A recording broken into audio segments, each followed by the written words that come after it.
Hi, I'm Tim Parody, Future of Work correspondent here at Business Insider, and your moderator for today's insightful discussion on human-AI collaboration, the key to workplace efficiency and innovation, brought to you by Dell Technologies. Today, we find ourselves in the midst of a profound transformation in the way we work. The integration of artificial intelligence has emerged as a driving force behind workplace efficiency and innovation, reshaping industries and redefining the very nature of collaboration. As we embark on this journey together, let's take a moment to acknowledge the dynamic landscape we operate in. From remote work to digital transformation, the pace of change is unprecedented.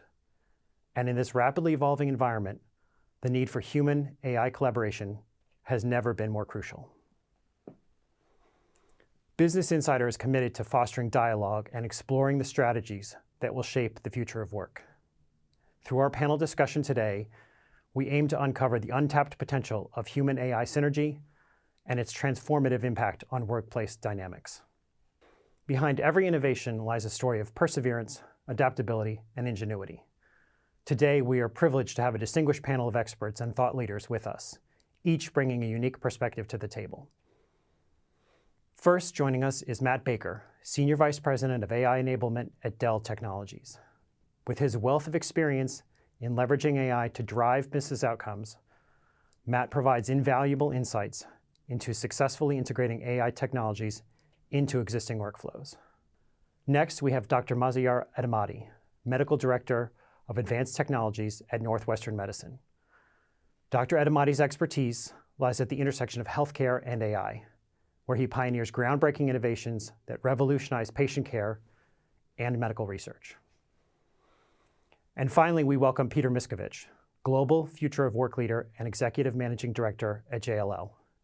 With his extensive knowledge of workplace trends and emerging technologies, Peter will shed light on the evolving role of AI in shaping the future of workspaces globally. He is co-author of the book, The Workplace You Need Now. Together, our esteemed panelists will explore the opportunities and challenges inherent in human-AI collaboration, offering actionable insights and pragmatic solutions to empower businesses and individuals. But this isn't just a conversation among experts. It's an invitation for all of you to participate. So please don't hesitate to engage with us on social or through the Q&A form below and let your voice be heard. So without further ado, let's dive into our discussion. Welcome, Matt, Mazi, and Peter, and welcome to our guests joining from around the world.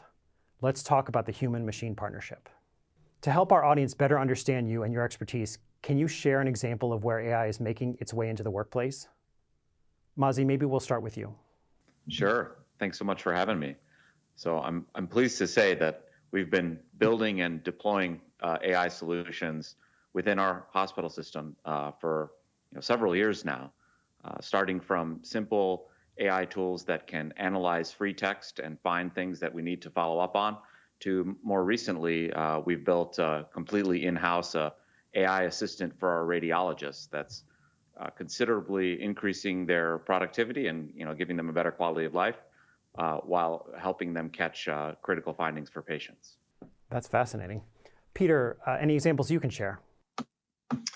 Yes, thank you, Tim. We would offer that we're very much invested in the JLL technology workspace investment arena. We launched a HVAC energy optimization platform last year that is called JLL Hank. And JLL Hank will optimize energy usage within a given building or envelope by as much as 50%.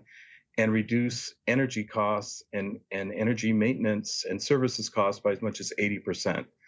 We also have launched our own JLL GPT platform across 110,000 employees. We have a 40% uplift and uptake of that platform.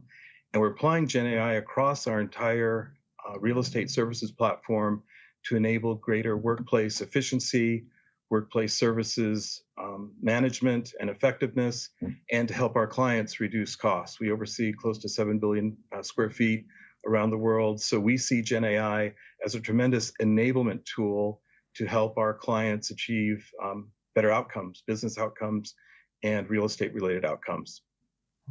Interesting stuff. And Matt, any thoughts? We actually have identified initially 4 major areas that we're applying AI and generative AI, and I don't separate the two because they sort of go hand in hand. But first is around sales maker efficiency. So, for example, we have developed tools that are helping our sales makers get ready for customer interactions, as well as helping them better support their customers. So, say a customer were to have an active case open with support, they're able to easily find the status. So really putting a very simple, easy to use conversational interface in front of our sales makers to make their daily lives easier, and more proactively addressing our customers' issues. Services is the second area. And again, this is all about helping diagnose issues more quickly and getting to a resolution more quickly. So we have been using AI-based tools for a capability that in essence allows us to identify the next best action for a customer to take to address the issue. We've now are in the process of integrating a conversational interface into that for our support folks. And with the confidence built over their direct use, we will then directly allow our customers to interact with that same conversational interface. Another area that's really active is around developer productivity. And we've deployed to many thousands of folks basically code development tools that make them far more efficient and effective at developing code, and pivoting from there to broader test automation so that first of all, we see a big jump in code quality to begin with, but then automating the process to, obviously lead to better outcomes in terms of our development. And then last, we're a company that builds lots of products, and we build lots of content for those products. And so a lot of focus has been on content development automation. And so you can imagine in our marketing department, that is something that is incredibly helpful to those who are trying to build campaigns and build really effective marketing collaterals for our customers to consume.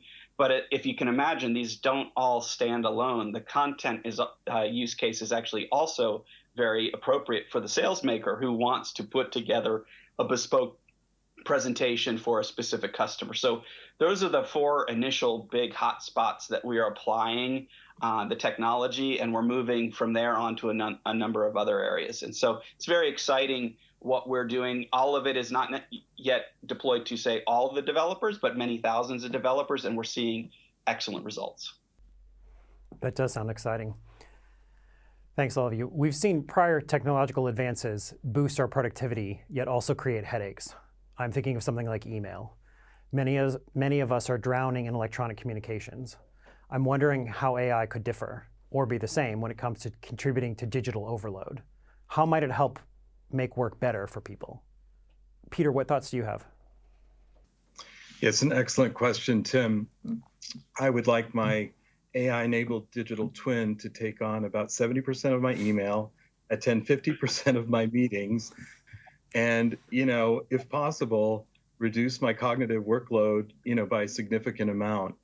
And we do see over the next 3 to 5 years, the current toolkits, and, be interested to get the other panelists' points of view, are really in their infancy. And so the next generation of ChatGPT-5, by 2027, 2028, we will see personalized workflow management. We will see virtual assistants that will take on many of our current tasks. We will see the diminishment of routinized work activities, and it will hopefully allow much greater levels of creativity, more, if you will, knowledge base, added value, work effort on the part of knowledge workers. So all of this is in progress, and I think the next 4 to 5 years will be very exciting in terms of Gen AI and AI enablement, multimodal AI in particular, and would be very interested in the others in terms of their perspectives. Yeah, I can't wait for that digital assistant. Let's go to you, Matt. Yeah, I would say, just sort of to echo some of what Peter said, but also to add to it, is that, we find that if you just AI an existing workflow or process, you kind of can get if it's a garbage process to begin with, you kind of get a garbage outcome, right? So a lot of this is really about rethinking and reinventing the processes before you even add the technology to it. And so putting people and process in front of the technology we tend to see better outcomes. And as we've gone through our own journey to apply this technology, we found that, what you get is through process reinvention, you get a lot of great outcomes. A lot of us are sitting here doing things the same way we've always done them. And, thinking that if we apply AI, great things will happen. Actually, the opposite might happen. You might add to your cognitive workload versus diminish it. So what I would say is to avoid that outcome where more technology just is more load, you have to rethink as a person, rethink your relationship to technology and how you can leverage these new tools for better outcomes. And more importantly, as an organization seeking to reinvent yourselves with this huge technology opportunity, process reinvention and process redesign is just as important as the technology. And I think if we go back 7 years to another phenomena called big data, there was a lot of folks who were like, hey, I need to put Hadoop in there. And it's like, well, for what? Right? And so a lot of people left that big data era pretty disappointed. And I think that fortunately, many of us learned that lesson and have said, look, there's a reason why we talk about that sort of three-legged stool of people, process, and technology, and why technologies typically last when we say that is that you've got to go through people, the change management, process reinvention, then apply the technology, and the technology becomes a force multiplier for what you got out of those first two steps. Yeah, getting that order right sounds really important. So shifting gears a bit, we've seen a rise in the number of AI startups. It's no longer just the biggest tech players creating these tools. What are some of the implications of having a wider field of providers? Matt, let's start with you. Well, I think that having a wide field of providers is awesome. It just creates so much opportunity, especially for a company like Dell Technologies, but it can be daunting. We've all, I think in the technology industry, used to laugh at the slide that people would put up for the security industry and how many logos you'd have on that slide. For AI and generative AI, I think that slide won't fit onto any known screen in the universe today, right? That being said, it's kind of an embarrassment of riches right now, right? So what we're focused on doing is in essence, building out an ecosystem and a more curated ecosystem, but what we found to be more effective. And so, yes, there is a wide field of play, and I would argue that this is indicative of a big technological shift. If you think back to sort of the early days of PCs, there were many, many different operating systems available, right? And it took some time. We get to the sort of internet era, and there are lots of different things. You get to the virtualization, era, and there are lots of things. All of these big technological shifts, and those are not all created equal, by the way, I should say. This one's much bigger than, say, virtualization, but it's probably on par with the internet. And that those early days are critical to innovation ideation. So it's like you don't want a narrow field. You want a broad field because there's so many great ideas, but you need partners to help you work through those challenges. We've worked with folks like Mazi on, hey, how do we take this broad recipe of ingredients and tune them to the point where they're far more effective than they might have been just sort of glommed together without sort of the benefit of some prior insights, right? So we're gathering those insights, and it feels good to be where we are, where we're adopting this in real time inside of our company, and we can turn around and turn those lessons loose on our customers and really accelerate their innovation potential. Mazi, what do you see? Yeah, I mean, I just to echo what everyone's been saying, I think we are so early in this phase of this really tremendous new technology that it's important to keep an open mind and also to just see what works and what doesn't work. Because the last thing we want is for this to create just another, big vendor lock-in piece of software that everyone has to use and nobody likes using, basically. So from our own personal practical experience, I have the real pleasure of both being a frontline provider of healthcare and also being boots on the ground, writing the code for a lot of these tools that we're developing. Like our observations are that really the resource requirements to build these tools and the accuracy that you can get are just so unknown to the world. So for an example, you hear of these big companies buying 500,000 GPUs or 1 million GPUs. We're able with 4 to reach the same level of clinical accuracy of an actual trained physician with 20 years of experience. And then we're able to give that tool back to them to use and actually physically watch improve patient care and, in some cases, directly save lives. So the more we explore the technology, the more we learn about it. And I think, just to echo what folks have been saying, it's too soon to make any judgments. Like, now's the time to really explore broadly and help as many people as we can. And if I could, I want to jump in because there's a really important point that's been somewhat bugging me up to this point. Is Mazi just observed something critically important, which is people hear about this, magical technology, and it requires hundreds and hundreds of thousands of dollars worth of gear, and as you said, thousands of GPUs. I mean, what Mazi's doing at Northwestern Medicine with a modest environment is massively impacting patient care. It's massively impacting the quality of the physicians' daily, lives as physicians. And it's not outside of people's reach. This is stuff that everyone can do. You heard it. Mazi's, used 4 GPUs to develop this model for radiology, and the impact that it's having, that's within the reach of almost any company, any person. So I want to make sure that the one lesson, or not lesson, but one message that people hear loud and clear is that this is not outside your reach. This is well within your reach. And that big ecosystem is something that is approachable today. It can be daunting by the numbers, but with someone there to help, selfishly, Dell Technologies will help you. We'll figure it out and have an impact. But it's not just for the biggest of the big technology companies. This is well within reach of everybody. Couldn't agree more. Speaking of the wide variety of AI tools we have at hand, I asked the chatbot aggregator Poe for some questions about how humans and AI can collaborate at work. The resulting questions were all good, but this one stood out. What are the key challenges and risks associated with human and AI collaboration, and how can they be addressed? Mazi, what challenges do you see? So this is where I can really put my doctor hat on here. So for 20, 30 more years, physicians and health systems have been hearing the promises of technology. Just use the electronic medical record. It'll be great. Or just digitize your lab results.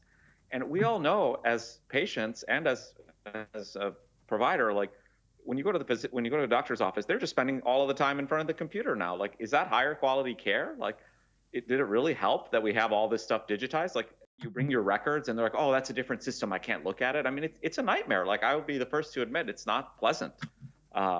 So I think we just have to remember, when we deploy this new technology, to not repeat that mistake and not just make it so now the doctor has to stare at the computer and talk to the chatbot and talk to the patient. Like, this is why I love that we're building this stuff internally and able to iterate quickly with our own providers, because we can avoid that problem from the get-go. So we want the interaction with AI, or the use of AI, to, paradoxically, remove the barriers between in our case, physician and the computer. Ideally, it's just you and the patient. The nursing unit of the future, as one of my colleagues says, is one where we remove all of the computers and everything just happens passively. Good stuff. Peter, does anything jump out at you? Yeah, I'll just add to the good comments that have been made. In January of 2023, I think there were 2 large language models per month that were being launched. And now, as of April 2024, they're up to 25 to 28 models per month that are being launched. And so this challenge of reinventing work, reshaping the workforce, and rethinking how workers can engage with Gen AI from a process perspective and process mining that has been raised, I think are really important, valuable lessons that both Mazi and Matt have highlighted. I will say the need for training and change management and education could not be greater. I think, I use Gen AI every day, and it's taken me a year to become comfortable with that intervention and interface. And so the ability to educate, to train, to provide leadership, comfort, risk management, cybersecurity risk management, data privacy, all of those good things, I think we can't emphasize enough as we progress on this journey. So I think this idea of change management is so important, and I couldn't agree more. I think one of the things we've noticed that I think might be useful for people to hear is, unlike when you're incorporating a standard computer program where it's like literally you have to learn how to use something new, you can design, and I think people should design the AI to kind of interact in as close to as you would interact with a person in a similar role. And it just has this kind of amazing effect where people feel empowered to actually use the technology instead of scared by it. So they'll give you more feedback early on, which leads to more change management and more positive feedback. It's a really kind of beautiful development cycle that I don't think is possible with current software. Like it's like an AI specific thing. Yeah, that's actually similar to what I was going to say, Mazi, which is, this technology has the opportunity to reinvent how we interact with the digital world. We have had so much, if you will, friction between us and the digital world to the point where we still use these keyboards, right? Which are truly friction. And this has an opportunity of widening the bandwidth between human being and digital world in such a way that that experience that Mazi talked about of, having the computers disappear and the world passively behind us, bending to the shape of the situation and assisting us. So I think that if you open the aperture of what's, available and coming, Peter mentioned it, these multimodal models that, utilize, in essence, digital cameras with image recognition, speech recognition, gesture recognition, all of these things allow us to unlock the potential of how we as humans interface with the digital world. And the reverse is also true, how we now have something that speaks to us. I remember there was this Pink Floyd song from one of their last albums that had a recording of a very famous physicist who said, what really changed the game was our ability to talk. And now the digital world has ability to not just talk, but to project, etc. So I think that it's such a fundamental shift. But at the same time, don't want to be Pollyanna. I think what Peter also said is we cannot underestimate the change management required. I mean, this to some people seems very scary. Think about a year ago, most of the talk was very negative. Fortunately, I think people have seen what these tools are really capable, and they're like, Skynet's not going sentient anytime soon. But it is something that it's the whole reason we formed the organization that I'm a part of, is that we're not just coming up with use cases, deploying technology. We have an entire educational pillar of what we're doing to ensure that we move our team members through that process so that they understand the technology, that they're conversant in it, and they understand how it's going to lead to better outcomes for them, and ultimately, and more importantly, better outcomes for our customers. Well, I'm ready to give up my keyboard, that's for sure. Some proponents of AI talk about its ability to remove grunt work from our day-to-day. And of course, if enough of it is removed, it could free us up to do deeper, more engaging work.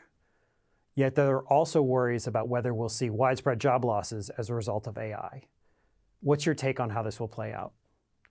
Matt, let's start with you. Yeah, we hosted a panel at South by Southwest this year, and it was really, in essence, this question of unlocking human potential with AI. And of course, the question comes up, what is the potential impact? And the story that I told was basically, look, we have this word in our language, Luddite. I think everyone's heard that word. That word comes from a person named Ned Ludd, who famously thought that, many jobs were going to be taken from, a class of workers during the Industrial Revolution, and it created, sort of a lot of chaos. But what I would say is that we have that example because it was this negative example. That's not what happened. The history of technology innovation is not one of displacing humans and reducing employment. It is, in fact, quite the opposite.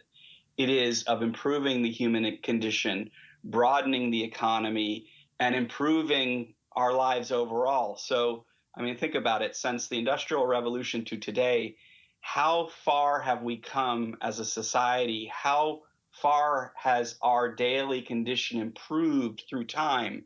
And through that lens of time and history, there has never been a technological innovation that I would say has had a net complete negative impact on human employment or on the economy. It's had the opposite. It has improved opportunity and improved our conditions.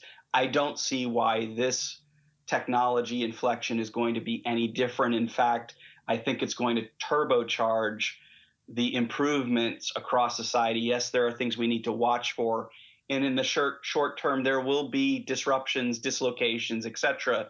But I think if we take the long view is that technology through history has improved the human condition. And we can see what we're capable of doing with generative AI and AI today, how it can make things safer, how it can make your ideas come to life, how you can do so many things.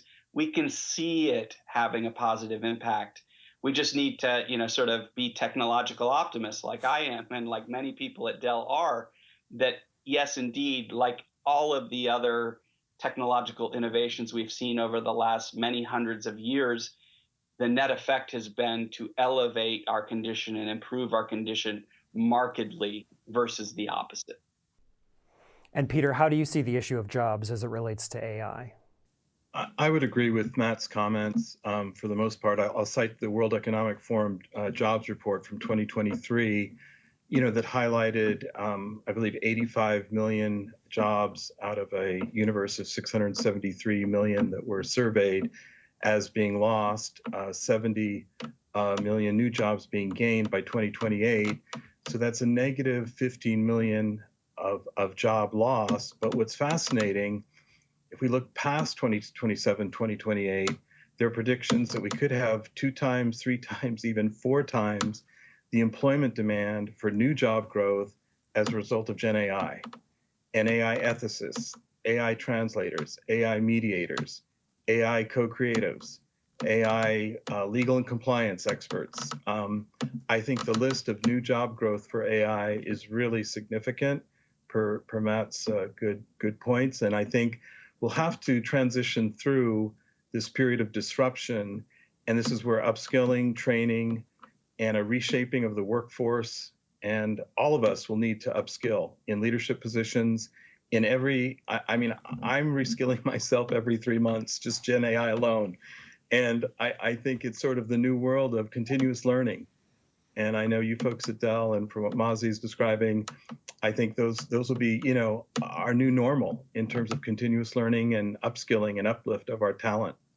Mazi, we'll let you finish up.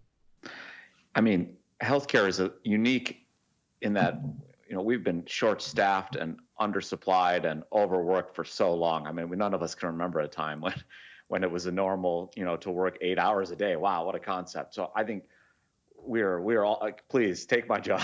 Like we are, in all seriousness, I think we're all in need of help to reduce our technological burdens. And I think there's not a single profession that won't welcome the change. And none of us are worried that it's going to take away our jobs. I mean, it's so technically specific, the things we're doing. The AI is so far off from that.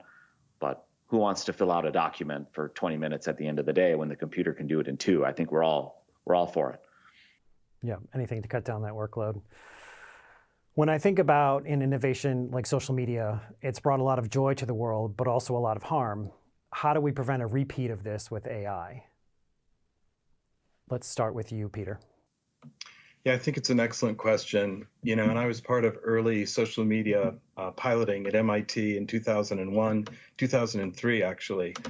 And in those days, we thought about social media in this very highly optimistic group connectivity mindset and framework. And that narrative was highly positive. If we fast forward, 23 years, and we look at some of the negative outcomes of social media, I think all of us could look back with some good wisdom and insight and suggest if we had better ethics, better guardrails, better compliance, better modeling, better regulatory frameworks, greater engagement, stakeholder management. And I think, from a piloting perspective, social media could be considered the big global first generation AI experiment in many respects. And so as we move with generative AI, and as Matt was describing, multimodal AI and artificial general intelligence, we really need to think through how this is going to impact our society and all facets of our society. And that those ethics and those outcomes and that modeling, I think, will be really key and so critical to our future success with artificial intelligence. Mazi, what's your take? So I think this is one of the good things about AI. So if you look at a technology like social media, there's some layers of abstraction as to how they cause harm, and there's software developers kind of at each phase, and companies and policies and all this stuff. When we develop AI solutions, they're so organic in the way that you interact with them that your end users and all of the potential people to which whom harm could occur can much more easily get involved. They can get involved in using it almost instantly. They can get involved in evaluating it, because again, it's like talking to a friend. Essentially, you can evaluate it in a very similar way. So I do agree. We absolutely do not want a repeat of what happened with social media. But I think A, we've learned those lessons clearly, and B, the technology is just so much easier to spread and democratize that I think, safety in numbers, the chance of that happening is much less. Matt, what's your take? I was sitting here listening to the folks talk and sort of was thinking to myself, and how am I going to answer this one, right? I'm not going to use that P word again, Pollyanna. But I'm not going to. I'm going to say, look, first of all, this phenomena of technological sort of disruption of society is not new. There was a period of time, a long time ago with newspapers. There was an entire period in our country's history with newspapers publishing certain things that ultimately, that to some degree self-regulated itself, learned a lesson. The thing that I think is really interesting about this is that the period between today with Gen AI and the challenges with social media is that the lesson isn't that old. In fact, it's front of mind for us. Whereas, the media cycles that preceded social media were very long. That issue of, yellow journalism, as it was called back then, because of the color it was printed on the cheap paper, was a challenge that many of us never lived through, yet we've lived through this challenge. So I think we have the lessons of the past to rely on that are far more present in our minds. And I would agree, we need to think through this. And the way that I think about it is we just need to be smart about balancing, sort of the regulatory framework with the innovation potential. And if we get that balance right, then I think the right things will happen. There was not much regulation initially of social media. The world's sort of flipped, right? You have the AI Act in the European Union today. So absolutely, folks are trying to get out in front of it. I'm not sure I completely agree with all aspects of what's in that legislation, but I think it points to a far more proactive understanding about we need to think through this, have a dialogue, and then find that right balance between, sort of regulation, the right ethical frameworks. And the way that we think about it for our customers is, look, there is not one single framework for responsible AI. There's a framework for thinking through how you develop your own approach to that so that it's tailored to your company, your business, your organization. And that framework just helps people think through it rather than before, sort of blind adoption. We didn't really see things. Now I think people realize that they need to be a little bit more circumspect about how they use technology. And the conversations that I have with customers with lawmakers, legislators, et cetera, from around the globe suggests that we are thinking about this, and I think in a more enlightened way than some of our past technological periods, which makes me feel good. But again, it's something that we need to be focused on. And if we can achieve that right balance between regulatory frameworks and driving innovation, great things will happen. And again, we will improve the human condition significantly. It's good to hear that there's a little bit more focus this time. We touched on this idea a little earlier, but I'm wondering, how do we guard against strapping AI onto bad processes and supercharging mediocrity? Peter, maybe we'll start with you. Well, I'll highlight the real estate industry sector, Tim. You know, the real estate sector is not a very fungible or flexible or agile sector. Buildings and infrastructure are quite physical. And so as we look at the real estate services lifecycle, from strategy to transactions, to design, to construction, to workplace management, to facilities management operations, we're trying to take a very careful approach in looking at existing systems, existing building infrastructure, and then to apply through process mining and careful intervention and careful analytics the right amount of Gen AI and AI enablement to that existing infrastructure. And so we're very strong believers in use case diagnostics, really looking at how current processes are organized, where are there human to machine and systems intersects, and then how the Gen AI can be applied to streamline, to help make those existing processes and intersects much more efficient and much more effective. And as you know, representative of the real estate industry services sector, it will be a journey, but it's one that we're committed to as a firm, and we're investing close to $500 million towards that transformation of our sector over the next 2 to 3 to 5 years. So Mazi, what's your take? We have no shortage of technical debt and legacy systems in healthcare. You know, some of the medical record systems we use, date back to the 1960s. I still carry a pager around with me. So we definitely don't want to continue the mediocrity. I think there's a couple layers to this. So one underappreciated aspect of creating AIs, which you deal with every day when you're doing it, is deep integration with the legacy systems that produce the data. This is often thought of as an afterthought, but it's probably what we spend 95% of our time doing is deeply integrating the AI with the system that exists, essentially. If you do this right, then you can remove a lot of the human interaction with that system and then replace the human interaction with a computer-to-computer interaction, which then removes the legacy process. Bingo. But if you don't do it, or if you do it kind of half-heartedly, then you're just left now with two things to interact with: the AI and the legacy system, essentially. So I think, like so many have said on this talk, like, you just have to work with people and work with them early and often. And AI is so easy to do that, that you won't get 3 years down the line and realize that no one wants to use it, because you're going to already have people using it. I mean, we have dozens, if not hundreds of people using our tools that we create within a couple of weeks of making it. And there's no software is that easy to use where people can just start using it right away. So I think the future is bright here, and we will finally kind of get rid of a lot of that legacy tech debt. That's a nice note to think about. Matt, what's your stance?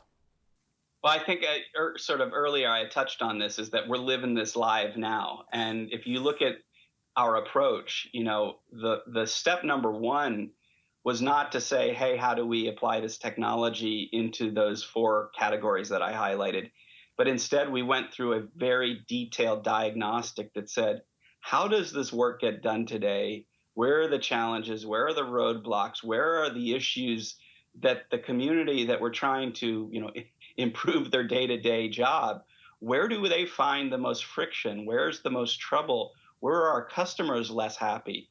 And through that diagnostic, you find legacy processes, too many people, involved in decision making that don't need to be there, just sort of the sort of bureaucratic elements that come into human systems no matter where you are, right? So that diagnostic phase is, I would put in the category of looking at people and process simultaneously, and then discovering how could one reinvent the sort of relationship between people and process, largely by process reinvention. Then you take the technology and put it in, and that creates sort of that exponential, sort of force multiplier of the process change. So, when we talk with our customers, we're like, let's not repeat the big data. Let's throw some Hadoop at it, right? And expect magic to happen. This is no, start first with, process reinvention. How do humans interface with technology and the broader process landscape? Then look for opportunities to smartly apply the technology. It's a good strategy, it sounds like. I could Go add ahead. to Matt's comments just Please. to build on that, Matt. I think one of the challenges we're seeing is that the technology is advancing so quickly. So the question is, ChatGPT 5, if it comes to us, in 2025, how much do we build upon ChatGPT 4 Turbo? And then what other large language models might evolve? And I guess, Maz, I think you've done a nice job with your private AI, platform development, but I guess I'll look to Matt. That navigation, I'm finding that clients are very challenged by, just given the accelerated rate of development of these platforms. Yeah, it's a good question. I would say, first of all, much of our work is being done on open source models that we host and run ourselves, and we believe there are many, many advantages to that. The second thing is just sort of smart architecture. We know more advanced models are coming, right? We know they're coming every day. We're not buying into. ChatGPT is not a model. It's an application that is owned by a company that is going to determine how you get AI. There's another approach, which is you determine how you're going to get AI. You determine what models to use. You determine what the application looks like. You control your destiny. And so from my perspective, there are off-the-shelf finished applications like a ChatGPT, and there's utility for those. The challenge with them is they don't know anything about your business. Therefore, their utility is very low to apply for yours, which is why we advocate, look, great gifts have been given to us through these open source models, from Meta with the Llama family. We are working with a small French company that's built some really, amazing models. I know Mozzie's leveraged open source models and adapted those to different use cases and developed their own models. Again, what I would say is that this technology is in your reach, and with the right architecture, the new innovations just flow in seamlessly versus, sort of locking on to an individual an individual provider's application. Instead, take the feedstock innovations and assemble them for you and your specific areas of innovation. That's how we're advocating that our customers move forward, is that this is essential for your competitiveness going forward. So don't be a consumer, be a practitioner. And that's the advice that I would give people is don't just consume finished technology from others, become a practitioner. I mean, Mozzie clearly is a masterful practitioner, right? And what he's achieving by controlling this technology and controlling the destiny is the sort of innovation potential of the hospital.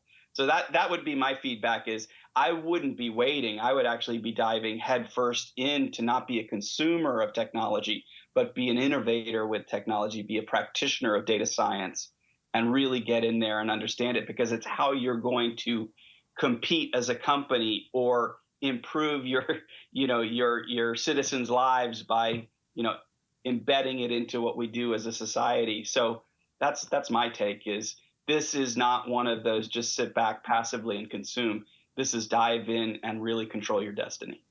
I like that advice to get our hands dirty a little bit. I'm curious about what you think people are either getting wrong or what is getting overlooked when it comes to AI. Mazi, maybe I'll ask you first. Oh boy, where do I start? I mean, I think at the high level, right? It's just so early. So are people getting it wrong, or is it just not enough information? I don't know. I take a very practical approach to this, and kind of like what Matt was just saying. You know, it's not magic. It's not like a religious thing that you're gonna experience, that you're gonna have. Like, it's just a computer. It's running code. Like, just start from first principles. See what works. See what doesn't work. Build where you can. You know, buy things that make sense. You know, fully understand the requirements of the things you're buying, and if those can't be explained to you, then don't buy it. Like, I think the closest thing to this is like the transition to cloud that everybody undertook. And at first it was like, oh my God, the cloud is this magical thing. Let's move all our business to the cloud. Wow, what a mistake that was. Now it's like, some things are good there, some things are good here. Just be smart about it, I think, and you'll make the right decision for your business and for your enterprise. Thanks for that. Peter, what do you think?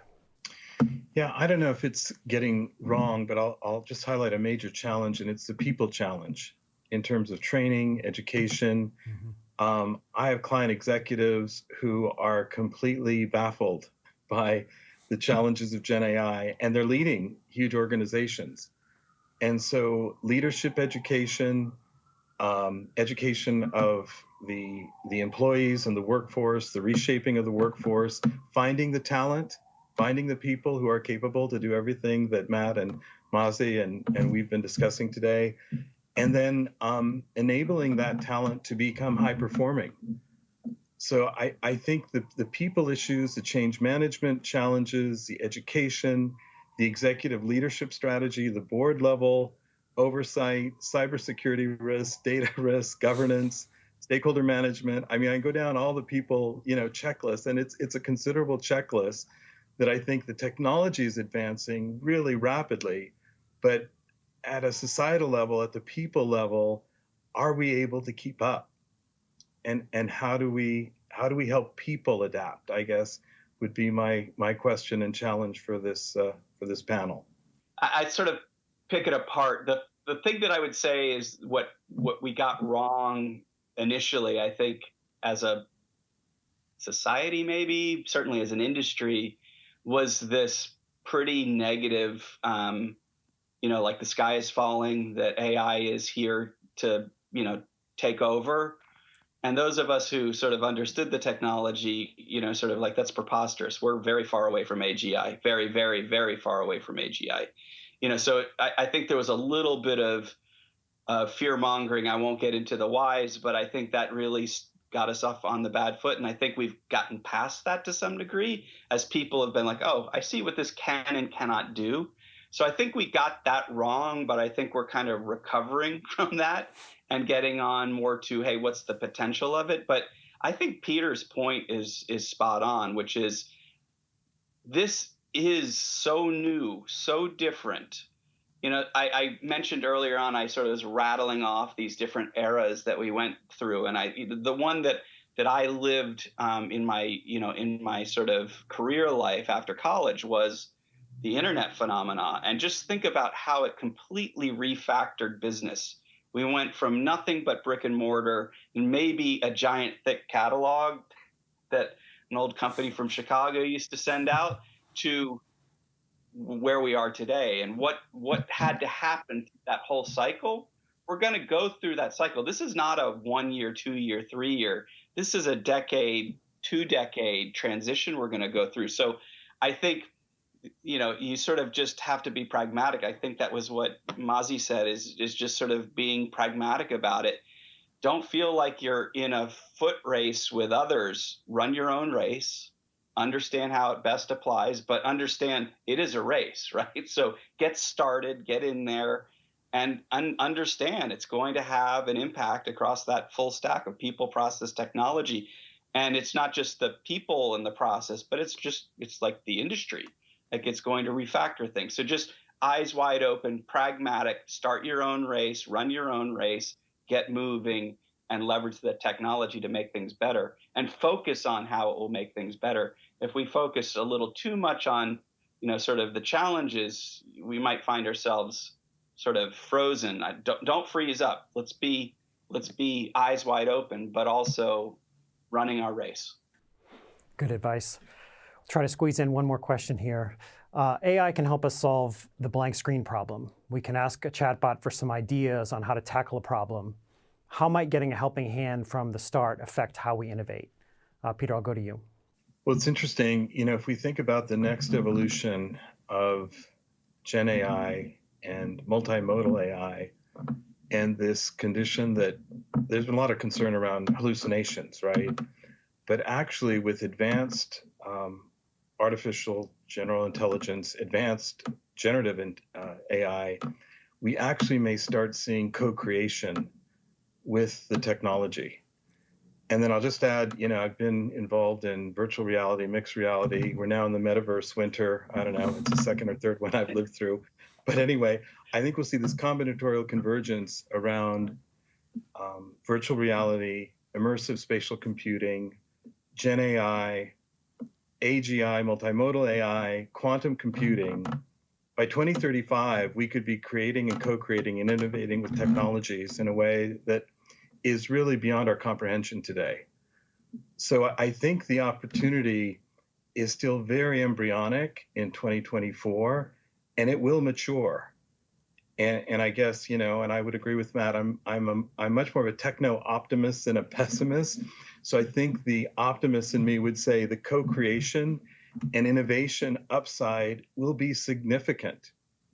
And it'll go far beyond a blank screen. You'll be able to just recite a passage and have an entire 2-hour movie orchestrated on your behalf. And that technology already exists today. So as it scales, I think it's going to unleash some amazing innovation and incredible creative potential for the future. Thanks, Peter. Mazi, I'll go to you. Yeah, so I think this is one of the super interesting things about AI that kind of reveals a lot about us as humans and as society. So the tools that exist now, they're not really creating something new. There's a couple examples like the AlphaGo AI and a couple very narrow things, but they're just kind of combining what already exists, kind of mixing them together, basically. But I think that really begs the question, like, what is creativity? Does that count? And I think it does. I think so much of what pleases us throughout the day, whether it's entertainment or food, it's just like a little bit of a twist on something that was there before. It's not, it's not Einstein proving E equals MC squared. So I think to the discussion earlier, like, we are there now. So the ability to combine things in somewhat unique and pleasing ways is there right now, and we should embrace it and keep learning and using more. I hope one day that we will figure out how to create an AI that does reliably do that, 0.1% of actual new innovation, the Einsteins, the Galileos, et cetera. I mean, then we are truly on another planet at that point. I doubt that's anytime soon. It would be amazing, but what we have now is amazing, and I think we're barely scratching the surface. Matt, what do you think? Well, I was thinking about, sort of my college years, and how much of the production I had to write 2 theses for my graduation, and it was a couple hundred pages of stuff. The production of the written word was not actually the intellectual thing. It was the germ of the idea and the logic therein.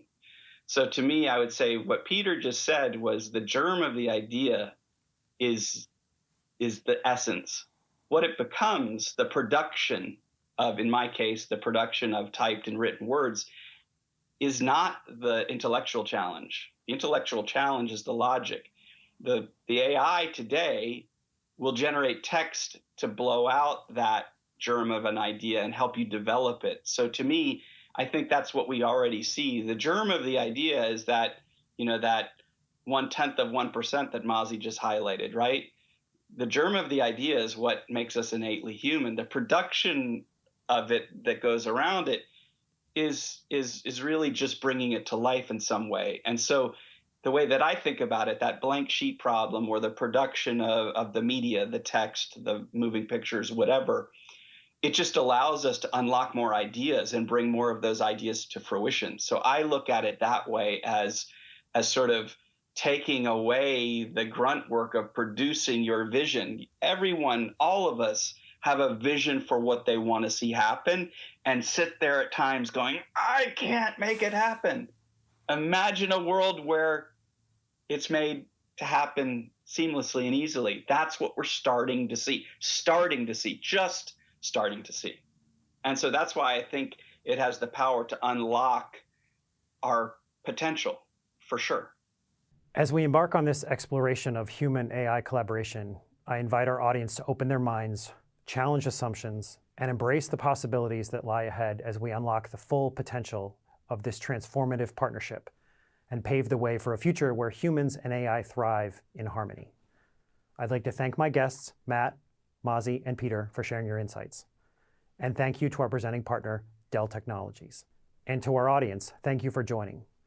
Remember to subscribe to our newsletter, Insider Today, to get the latest coverage about the future of work, and follow Business Insider on social. In a few moments, our survey will pop up on your screen. We'd love to get your feedback so we can keep improving. Thank you again for joining us, and have a wonderful day.